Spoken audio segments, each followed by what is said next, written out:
Now, we see what happened with Canaan. His grandson was Nimrod. Everyone in this part of the world knows who Nimrod is. Most of the people in the West have heard of Nimrod. But Nimrod established a one-world government, a political, economic, and religious system in the plain of Shinar in which he was worshipped as a god. Now, to end this god worship of Nimrod, according to some of the ancient records, it was Shem, Noah's oldest son, that slaughtered Nimrod and strewn his body part throughout the land of Shinar, which should have effectively ended the worship of Nimrod. But Nimrod's wife Semiramis, not willing to let the kingdom slip through her fingers so easily as that, said that Nimrod really didn't die. Nimrod ascended up into heaven and has become the sun. And from that, the priest, the knowledgeable priest among the Babylonians, among the worship of Nimrod, they put in place a sun calendar. The Babylonians were the ones that divided up the year into 4 quadrants. The winter solstice, which was the rebirth of the sun, which we'll get into in a minute. The summer solstice, which is the longest day of the year, on the absolute opposite end of the solar calendar, and the vernal and the autumnal equinox. And these things were put in place as the development of Babylonian sun god worship was brought into its fullness. And in fact, the Babylonian sun calendar is still in use all over the world because the Romans adapted it through Julius Caesar, the Julian calendar, and then later it was adopted and updated by Pope Gregory, the Gregorian calendar. But it is basically the Babylonian sun god worship calendar. Now, what happened when Nimrod ascended up into heaven? Quite a while later, his wife Semiramis became pregnant, but not in a way that you would expect. No, her explanation was her husband, Nimrod, impregnated her with the rays of the sun, and she brought forth the reincarnated Nimrod as Tammuz, and his birthday on the ancient Babylonian calendar, December 25th, the time of the winter solstice. That is the shortest day of the year, by the way, and that is when the sun begins its ascension, and there you have a link to the entire pagan sun god worship calendar and festivals that originated in the land of Shinar. Now, what happened with the reincarnated Nimrod as Tammuz, born on December 25th? You would expect that Tammuz would live forever, but such was not the case. Tammuz was killed in a freak hunting accident when he was gored to death by a wild boar.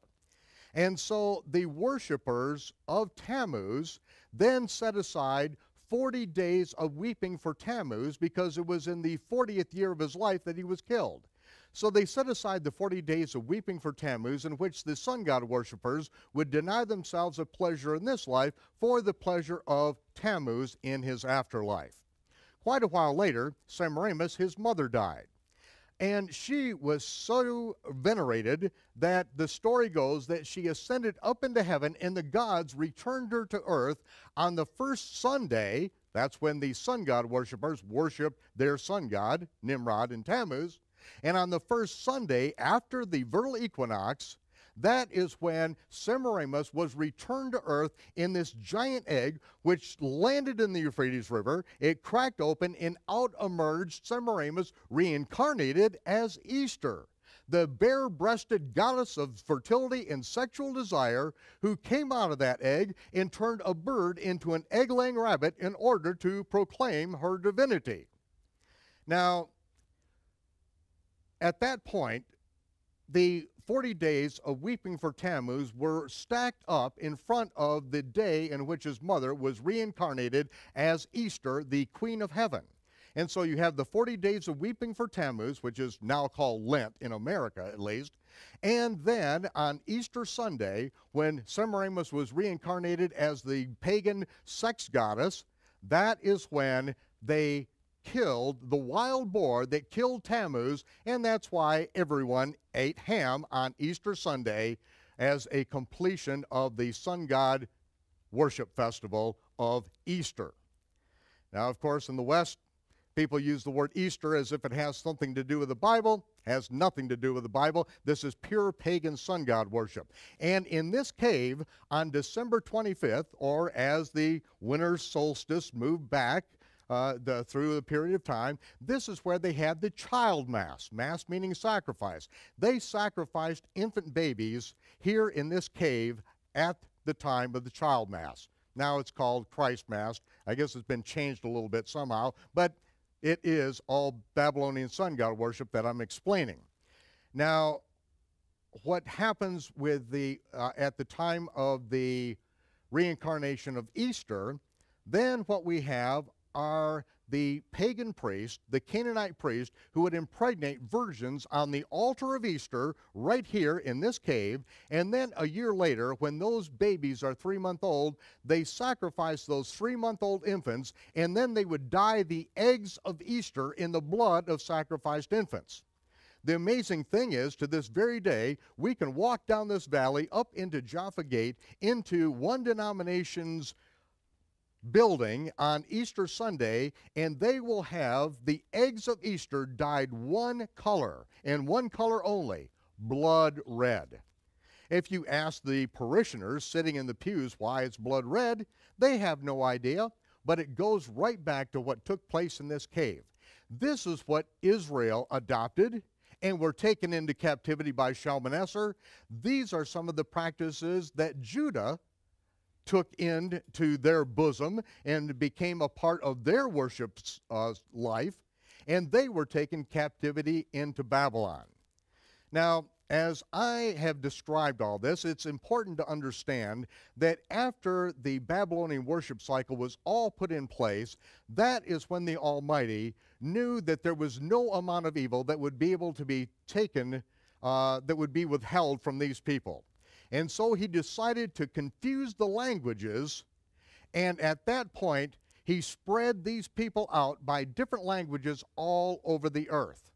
And that is why, even to this very day, you see that Jupiter, the Greek sun god, was born on December 25th.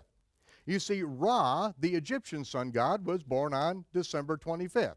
You see that Mithra, the Roman sun god, that's who Constantine worshiped, he was born on December 25th. Now, how can all this be? How is it that the worship of Easter is even found in remote areas such as China and Russia, Japan, America, Canada? Why is this?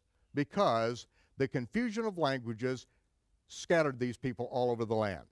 The Almighty said, this is not to be. This is not to be. And he said, when the iniquity of the Amorites, which is a family of the Canaanites, comes to a full, in the fullness of time, he is going to bring the Israelites out of Egypt to inhabit this land and purge it of every last vestige of pagan sun god worship, so that the worship of the true God can be here in the land of Israel. The Almighty has told us right from the beginning of Genesis, come out of Babylon. He told Abraham to come out of Babylon, and in the end, in the book of Revelation, he again says, come out of Babylon. Now we are going to go up into the Galilee region, up where the 10 northern tribes were taken from, and also people from the land of Sumer were brought into this land and brought in their pagan worship. And it is in this area where we have Israelites, we have Samaritans. This is what is called the area of Galilee of the nations, and this is where Yeshua lived and conducted most of his ministry. And we're going to go there now in this episode.